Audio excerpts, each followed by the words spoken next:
All right. It says we're live, so I'm going to assume that we're actually live. Good afternoon, everyone. I am here today. Welcome to Hack Collecting, the multi-passion experience. I am joined today by a longtime peer and I guess colleague, you'd say, Laura Jean Bernhardson. I never actually confirmed how your last name was pronounced. Bernhardson. Bernhardson. Okay. Yep.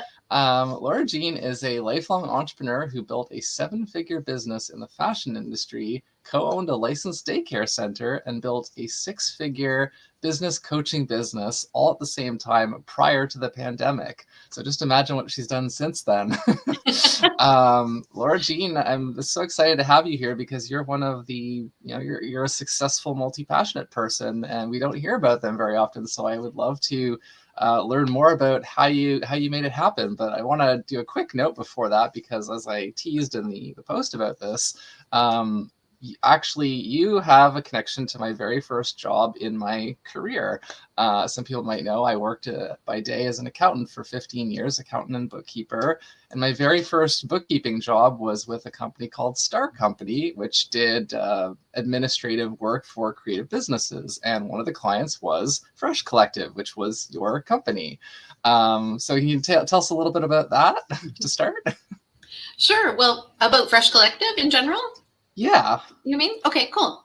I know it's funny that we're reconnecting again after having met each other so long ago, but yeah, so Fresh Collective was my main business for 20 some years. I'm not sure how many years, but I started in the early 90s making some sweaters, and I was like, oh, I'm a fashion designer now. And, so I just kept building on that business with this knitwear line, and I dubbed myself Laura Jean, the Knitting Queen. I did, shows around town, like all those things that people do, markets and whatnot, when they're starting, sort of a maker type business. And then I opened a store and another store, and it all evolved into what became Fresh Collective, which was a retail mini chain, I guess, with 3 boutiques, specializing in Canadian designers, including my own line. So that's kind of the 20-some year journey in a nutshell there with Fresh Collective. And when did you move on from Fresh Collective? I don't remember. Oh yeah, well I closed. So during the pandemic I had like a hard stop in terms of I had 5 brick and mortar businesses before the pandemic and 0 after. So I closed closed Fresh Collective during the pandemic.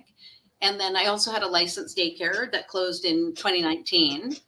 And I had another business that was in startup mode that just kind of went down with the whole ship because, brick and mortar, the pandemic, it was like, I just felt like it's not going to come back and it can't maintain this overhead and whatever. So it was just like a ripping off the Band-Aid and then having a fresh start after the pandemic and everything.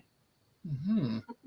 And so how did you come into having 5, you said 5 brick and mortar stores, but not necessarily 5 separate businesses? Right. So, Fresh Collective, so my fashion business, which was Fresh Collective, was the main core of my business. That's how I made my living for many, many years. The daycare I got into in, I guess, around 2006 when my son was a baby. He was one of the first clients at this little startup daycare. And the owner of that daycare she was running it as a side business for herself. She had a full-time job, and she had a meeting of the parents one day and said, I'm having a lot of trouble keeping the place going and getting the license and just all the work that it takes. And I'm going to have to close. And I emailed her that night and said, I think I could help you run it. Why don't we at least talk about me becoming a partner? So we talked about that, and I bought into her business, and that was our daycare. So we ran that for about 11-ish years, I think it was, until we lost the lease. Unfortunately. So the landlord decided she wanted to take the building back, and daycares are really specific. You can't just sort of pick up and move. You have to have the actual premises license. So we looked for a space to move into, and it wasn't happening. So I had to let that one go. So it was really weird timing with all the businesses that were closed, that were like all that happened in that one year. It gets weirder too, because then that I had cancer. So after I closed the stores, I had cancer. So so that happened. And then after that, my dad was sick, and so I went to Saskatoon to be with him and take care of him. And I was back and forth between Saskatoon and Toronto. So I thought, when I closed the stores, I thought, okay, great, I'm letting go of all this overhead and all this stuff. And it was, even though it was painful, it was like, I can have a fresh start. And then I was like, okay, just after cancer treatments, I'll have a fresh start. Okay, just after helping dad, I'll have a fresh start. So my break went on for a few years. And then I made it back to Toronto and, restarted my business and stuff. Mm-hmm. And the way that we reconnected, I believe, was through the Ladies Creative Collaboration Society, which you created and run. That is true. Yes. So that came, I wanted a community where I found, when I came back into business coaching, a lot of, things had shifted a lot. Like, I was out of the loop for years. And so a lot of the communities that I had been networking in, or, whatever, had changed, and they didn't feel quite as much like home. So I thought, you know what, I'm going to start my own. And I want it to be like about creative collaborations and connecting and really sharing the journey. So yeah, we have a Facebook group as our home base, and then we do monthly meetings, like our virtual meetup networking. We have different educational things that people can learn from, like Business Power Hour. And that's a business strategy meetup that people can come to. And yeah, that's what Ladies Creative Collaboration Society is all about. Yeah, and I mean, I know where you're coming from with that, because the pandemic, not only did it kill a lot of venues, like a lot of venues went out of business in the first 2 years of the pandemic, but a lot of organizers, like event organizers, were like burnt out. They were just kind of, I guess they decided, you know what, I'm going to take this opportunity to take a break, or some of them even just left the city entirely. And so when things started to kind of come back in 2023, really, I think, is when that really started. A lot of things were just gone, and people have been trying to rebuild. And as I've become much more outgoing, much more extroverted, and like craving, because I also lost a lot of community and connections. And it's weird, because like I genuinely was an introvert for 30 plus years of my life, and then the pandemic, the forced isolation, something changed in me, and I've become much more naturally outgoing, which is, I feel like, evidenced by the fact that last week I hosted back-to-back events with migraines. Like, that's how just natural I feel that this has come to be for me now. Yeah. But speaking of which, I'm just, let's see what happens when I pop. Oh, okay, that just goes over our faces. So okay, good to know. The overlays block our faces. So yeah, I started here. But you could do it, and we could just go like this. And no, I'll just do this. So I started a company last year called Arty Mix Events, which is to, as it says in the name, to do a mixture of events. And it's a play on my last name, Arty Mix, Artemis. And I started that because, I lost where did it go? Getting used to this new fancy. There we go. Got my banner back. Yeah, like I found, for me, as a person with invisible disabilities who doesn't drink, I'm not like a night owl. So a lot of the social events that are available are not the best fit for me, and I don't feel like they offer great connection opportunities. So I started Arty Mix Events to create the kinds of events that I want to see, or that I want to go to, and to make them hopefully more accessible for other people like myself as well. So I really appreciated finding your thing, because community has been critical for me in the last, kind of 6 months to 6 to 12 months. And yeah, I'm trying to be mindful of our time here, and not to, like I said, Laura G and I, because we've known each other for a little while, so we could easily just like forever. Yeah. So you got into business coaching because, like, as I'm sure I'm learning this myself, like I've learned a lot more in the last 6 months about like being an entrepreneur than I did in the previous like 15, I feel like 15 years, I should say. So the thing for me, and I'll tie this into what you do, I had this epiphany recently that I think one of the biggest mistakes that I made was not having a good mentor or coach. Because and part of that was, and this is like a rant that I will go on anytime anybody lets me. Yeah, and this comes back to the multi-passionate thing, that when people like us have all these interests, everyone's going to tell us the exact same thing. You have to pick one. You can't do all these things. You're never going to. And it was frustrating because first I used to listen to them and it wouldn't work for me. And then I wouldn't listen to them and I would burn myself out because I was doing too many things. And what I needed, because I finally have it now and I see this, I needed to find a coach or a mentor who understood who I was and what made me tick and found the way to support that. And I finally have that now, and I'm making so much more progress as a result. And so, with your experience of having gone through building these businesses and all that stuff, and being a multi-passionate, I'd love to hear you speak to that from your experience and your perspective. Speak to. I lost the thread. So wait, what was the no? What's the exact question? I got the gist of everything you were saying. Yeah. I So, guess how to make it work, how to be well, so multi-passionate, to and say you can be successful as a multi-passionate, and people are going to tell you that you can't or that you have to focus, but I feel like, to me, in my view, it's about finding the right combination of your skills and interests and finding the way to make them work together.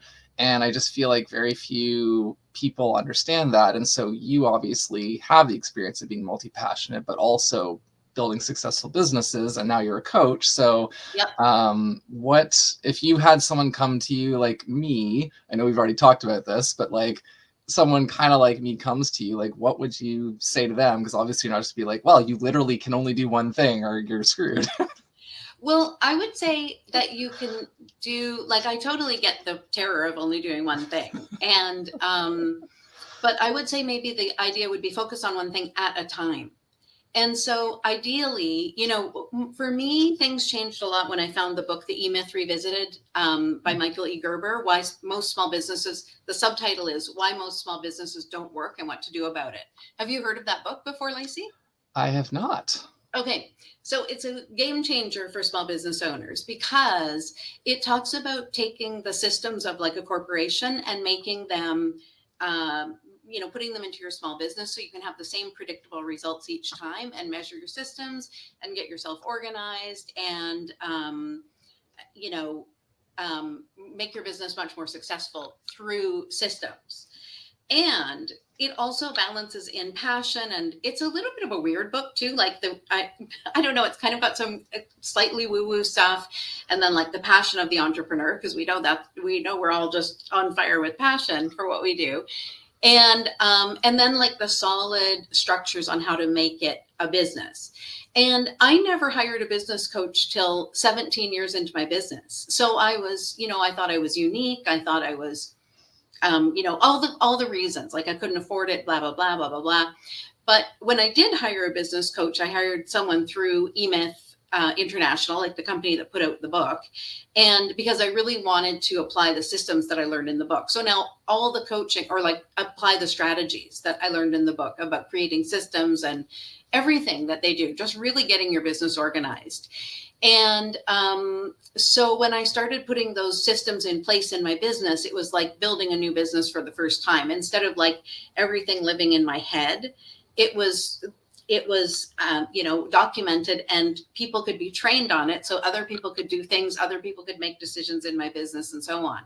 And so that allowed me to not be chaotically putting out fires or running around like in every job in the business. I could really pick a job and do that job. So a lot of times I would end up doing marketing in the business. And that allowed me to use my photography skills, my video skills, and, styling outfits and doing fun things and whatever. And then I built that into a system, and I did get bored of it. So then I could pass that on to someone else. I feel like once I got that systems, and when I first heard about systems, I thought, it's a trap. Don't you know who I am? I'm too free. I'm too, different. I don't want to do systems.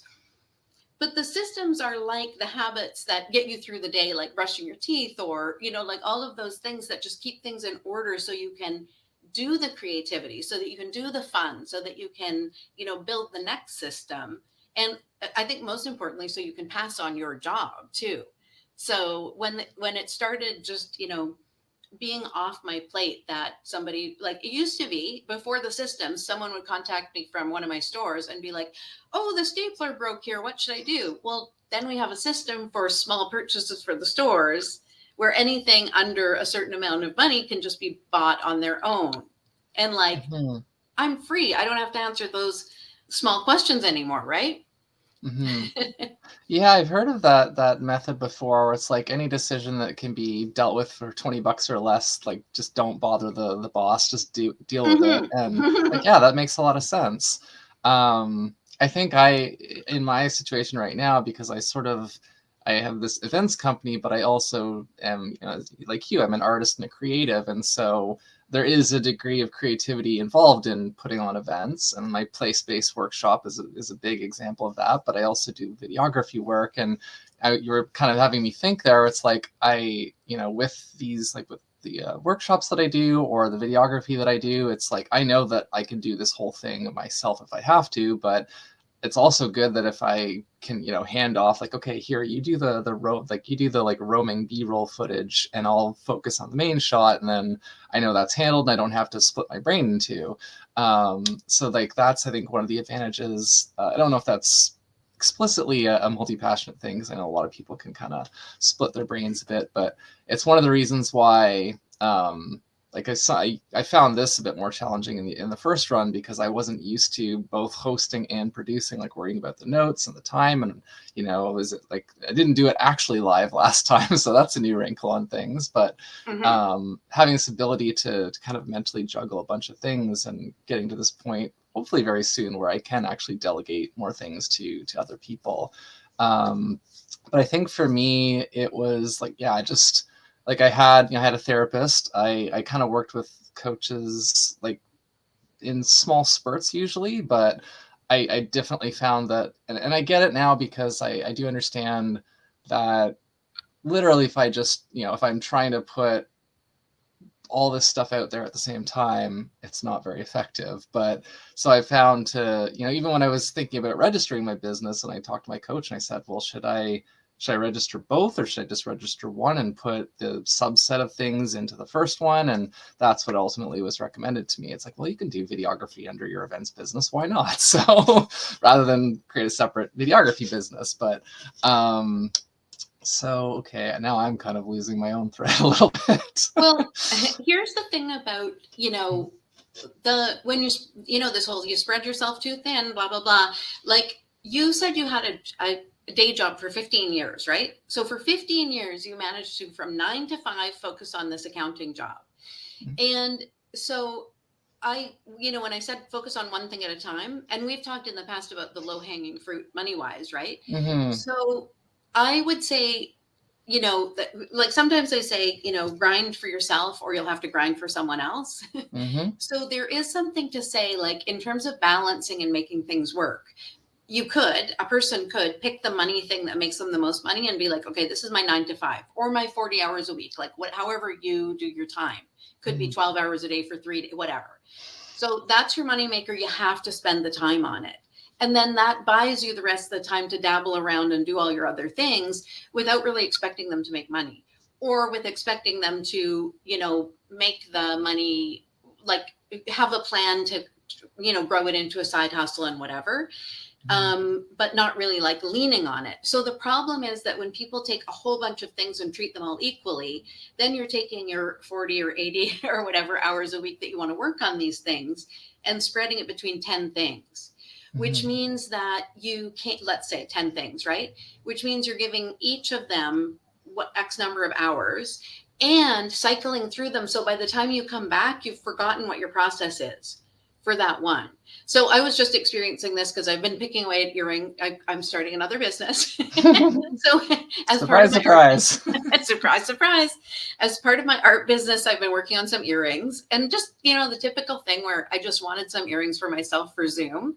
And then I started making these like big, huge statement, cute earrings. I'm like, well, at that point, I think I had 50 pairs of earrings sitting around my house. I'm like, what am I going to do? I obviously have to start selling these because they're fun to make.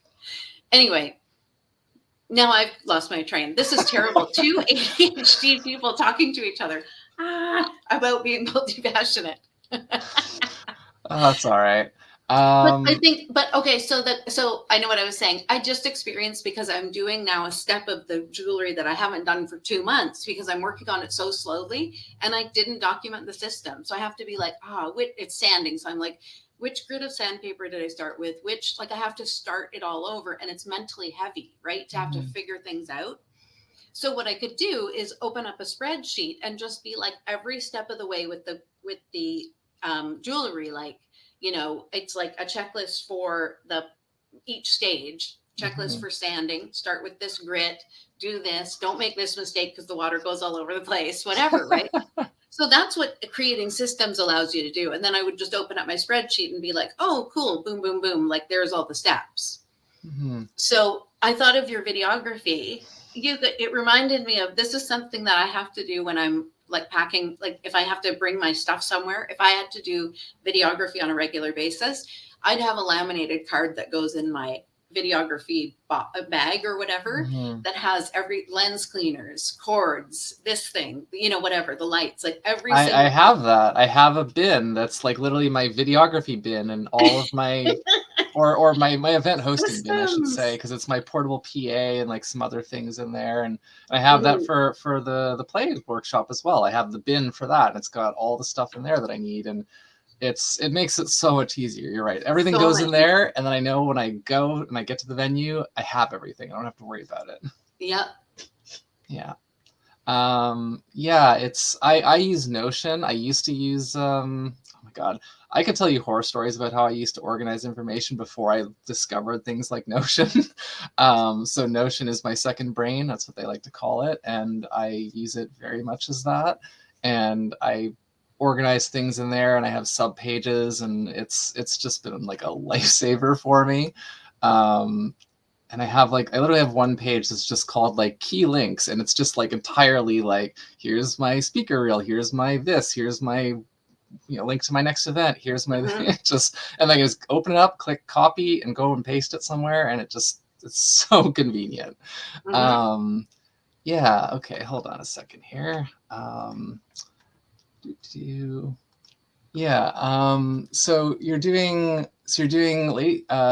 Let's do a quick little overview of everything that you've got going on right now. You've got the earrings, you've got LCCS, you've got the coaching. Is there anything else that you're doing right now?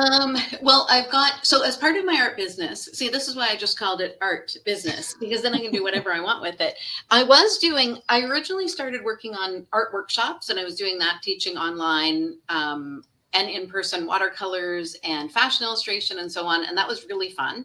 And I might get that going again. And but my other part of my art business is my sweater, which you can't really see. Oh, now it's going to go blurry too. But anyway, Looks they're good. my so I have a clothing line with my paintings as the fabric prints. So that's part of the art business too. So the art business Mhm, is kind of now shaping up. The 2025 version of it is the jewelry and like it's like wearable art basically. So mhm. it's the clothing and the jewelry.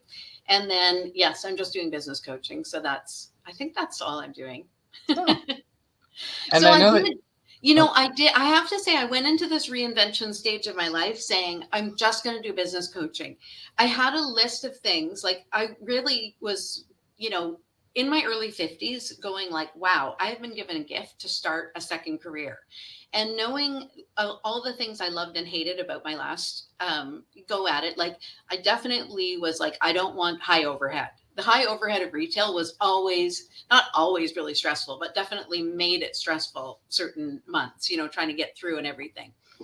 So I mhm, was like, I don't want high overhead. I don't want products to like inventory to manage, all that stuff. And so I was like, I'm just going to focus on business coaching. I'm going to have a really great like lifestyle, like freedom lifestyle. And, I can do it from anywhere with my laptop, blah, blah, blah. But then I was making things and I'm like, you know what? I don't even feel like working on coaching right now. I feel like working on these art workshops. And so that's what I focused on for most of 2023, because there is this part too where it's like, I wonder if it's like all multi passionates or just me or whatever, but there's times where it's just like, this is all I want to do. And like, I almost can't override it. It's like, mm. if I had to go to a day job, I would just call in sick. I'd call in sick for 3 weeks. Hi, I have to make earrings. I don't know why. I just can't stop. I know what you mean. So, Um, yeah, so we should take a quick moment to do some plugs here because, as I said we're almost at half an hour, and last time LinkedIn cut me off at half an hour, and I don't know why, but just in case. So I'll quickly do so. Again, me, LaceyArtemis.com, at LaceyArtemis on social media. Laura Jean is laura-jean.ca or at Laura Jean Biz Coach. I also have an affiliate. I haven't talked about this much yet because we just started the podcast again, but Block Blue Light, actually, do I have? Oh, it's over here. So some people might have seen me wear these on occasion. Sometimes I'm wearing them at events. Sometimes I'm just wearing them, even actually on Zoom calls oftentimes. These are blue light blocking glasses. They're extra strength, so they block like 75 or 80% of blue and green light. But when I have headaches and migraines, these things are a lifesaver. So if you use my reference link there on the screen, you can get 10% off. They also have lights and all kinds of stuff, which I won't spend too much time on. Also, quickly, I'll note that I am represented by Marie and Contrera at the Growth Speak Agency. So if you'd like to book me for a podcast, for anything, speaking, all that stuff, you can also reach out to me directly. But as I mentioned, Already Mix, my company, and then Changeling Gaming, who I am hosting trivia for every other Thursday now. It was just last week. It'll be again on May 1st and every 2 weeks beyond that. Those are my quick plugs. Is there anything else you wanted to plug really quickly? nope. I showed my earrings, but these are prototype. The other ones are better. I keep all my less good ones for myself. Oh, I do have to do one more quick thing here. So Okay, this is go gonna ahead. block us on the screen. So this is my fancy graphic. I'll come over here to the side. So yeah, as I said, I've got the nerdy trivia happening. I love this. Is gonna be a great screenshot. Hat collecting will be back on May 5th again. I'm doing Speaker Slam later next month, and on and on. I'm gonna have to I'll have to make a thinner version of that can fit in the center of the screen. Maybe. But yeah, I wanted to. So I was gonna say something. Oh yeah, speaking of the second career thing, I think this is a great kind of segue into that because I know that you'd said that you want to work or your ideal clients are other middle-aged women, and I have had the fortune well, I made the decision really myself, kind of coming in like midway through the pandemic in the early 2020s that I had been doing the accounting thing for many years, and I was like, you know what, I'm good at this, but it does not spark joy. So Marie Kondo says it's got to go. So I've been leaning into, as I said, this passion for speaking, for creativity, and finding ways to combine those things together. And that kind of got sparked off by the end of 2023 when I had a bucket list item, and I was like, I had the foresight to be like, 2024 is going to be a busy year. I just somehow sensed this, so let's end 2023 on a high note. And I took a stand-up comedy class, and that literally was a game changer for me. So ever since then, I've been leaning into that, and that's just really made a big difference. And I'm super excited about where things are going now, all the things that are in the works, some stuff I can't announce yet, but I'm just waiting very patiently until I can. But yeah, and I guess I don't know if you consider 41 to be middle-aged or not, but Well, I think I said, to be fair, I think I said mid-career women. Okay, fair enough. So mid-career women who are quitting their 9 to 5 and ready to jump ship and create a business. Yeah, that is my sweet spot of women I love to work with. But of course, I'll help women who are like somewhere along in their journey, really help them get it to the next level. Create systems and structures in their business and whatnot. But yeah, so. What's the most common thing that you've seen in the clients in that sort of category that you've worked with so far? Well, what do you mean?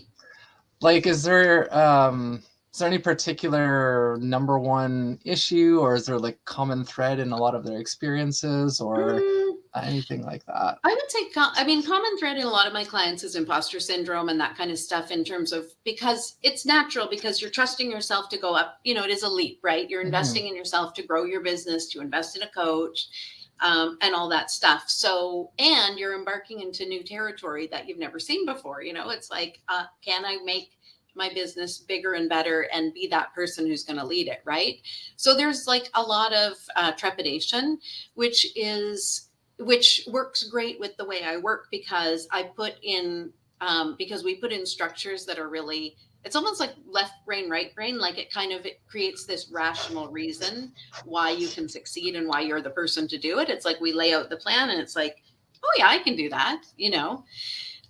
So, but the one thing that I like in terms of like these women who are leaving corporate, what I like, you know, about them, I guess, is that they're coming to me from the beginning. They're like, I want to start a business. I don't know how. I know I need help, which I'm like, yay. And then I really get to help them build that foundation of the business that's going to take them somewhere. So a lot of people, of course, dive into it on their own. And, you know, sometimes they'll come to me after, you know, a year or two of trying it on their own. And I'm like, okay, so is this the brand that you really want? And like as we're working on it, it's a bit like we're stripping it down to the beginning anyway. So I really love when, you know, they come to me and just go, I need help from square one. And then it's like, yay, we can build it together. I really feel like I did that whole process very much backwards.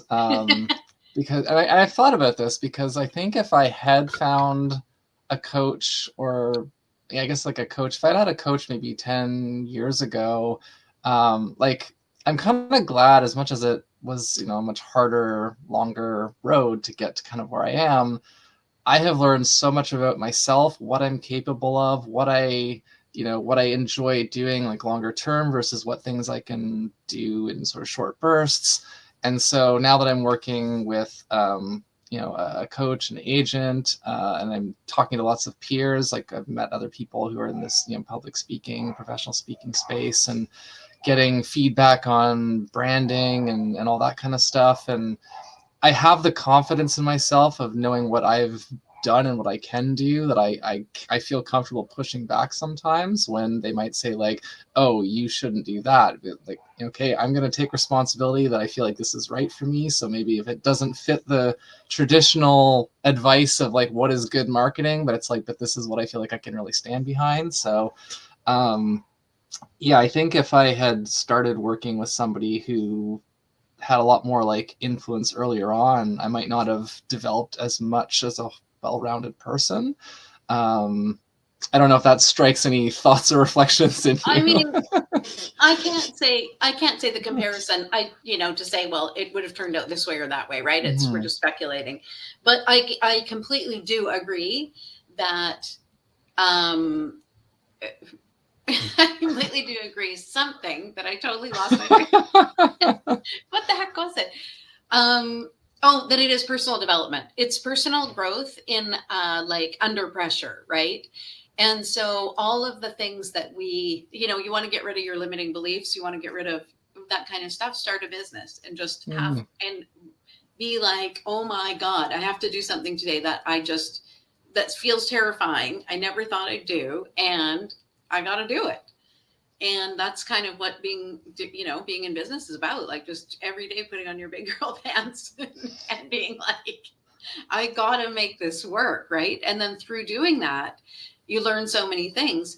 I guess the problem is that, there's two ways to learn things. Like one is the hard way. And believe me, I learned the hard way. And it takes, so much. It takes longer. It's more expensive. I really believe that people can learn the hard way over years. Let's say, starting a business, you don't know how to start a business. Sure, you can muddle through and try and do it yourself and, do it as cheap as you can. And I totally get that approach. That's what I did. It just takes so much longer to get to the goal. And if you have the luxury to come in and say, I have, I'm going to do my business. I want to do it right. I'm going to invest the money. And, let's do it. Then, I had a client who came from zero. We built her business from zero to on track for 100,000 in revenue this year in 6 months.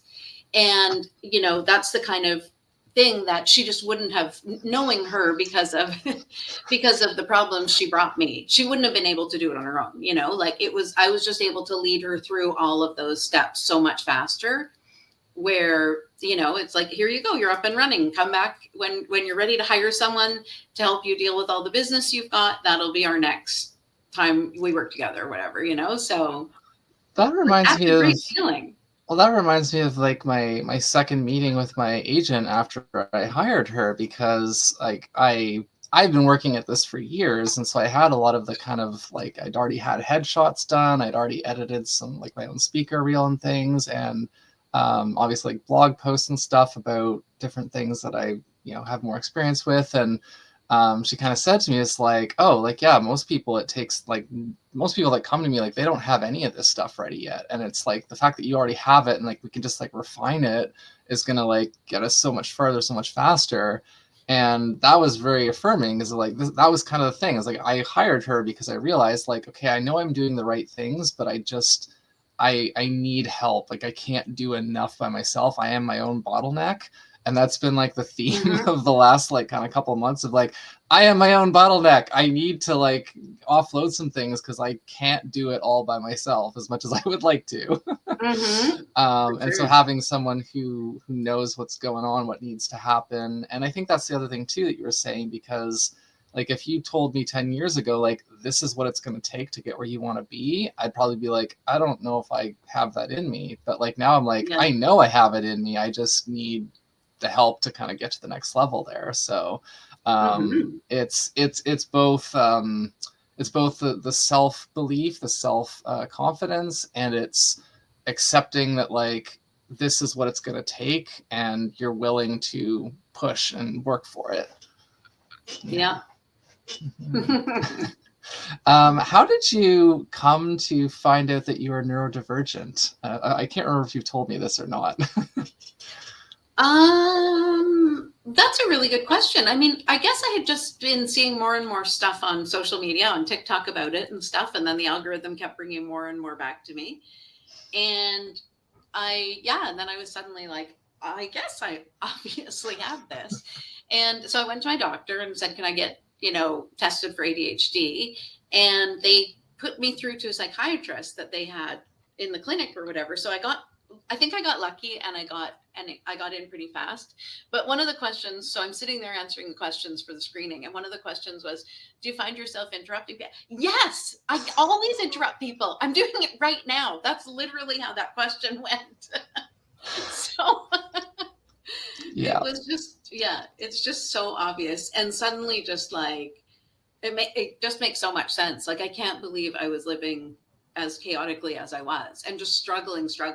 It's still a struggle to put systems in place or to do, stuff properly or whatever, but at least I have a hope now. So Yeah, it's funny. I've made this joke to people, and I still feel like it's very true. But so I'm ADHD. I have the dual twice the fun. And for me, I've come to feel like my autism is like the designated driver for my ADHD, which I know some people that only have ADHD, and it's like, oh my, you deserve to have the designated driver. Like without that, I'd be like, oh my God, I'd never get anything done. But in contrast to your experience, because I'm not formally diagnosed with ADHD, but there's pretty much no doubt that you don't do all the things that I do without ADHD. But when I went to get diagnosed for autism, it was kind of it was like the least ideal way it could have happened, because I sat down in the psychiatrist's office and he was like, so why don't you tell me why you think you're autistic? And like, I hadn't prepared. I thought we were just gonna have a conversation. He puts me on the spot. He's like, prove to me, tell me your experiences and prove that you're autistic. And I was like, and like, when you get put on the spot, your brain usually goes blank. So I had to try to like remember as best I could what the things I've been reading about were.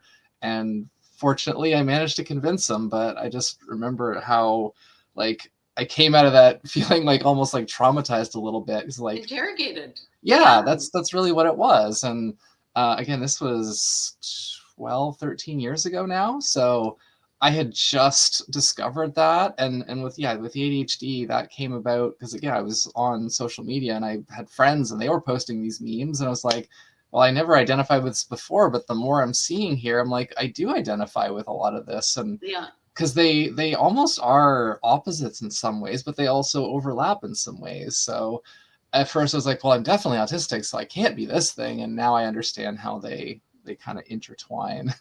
Mhm. Um, and I think, yeah, from my experience, ADHD is the part that makes me, it's like the creative wiring, and the autism is the organized wiring. So I was that, that very, the rare artist that was actually like organized and kind of on top of things. And so that's why, like, I'm an accountant, project manager, and I'm a performer and creative producer. And it's like, how did those two things end up in the same box together? Interesting. Yeah, for sure.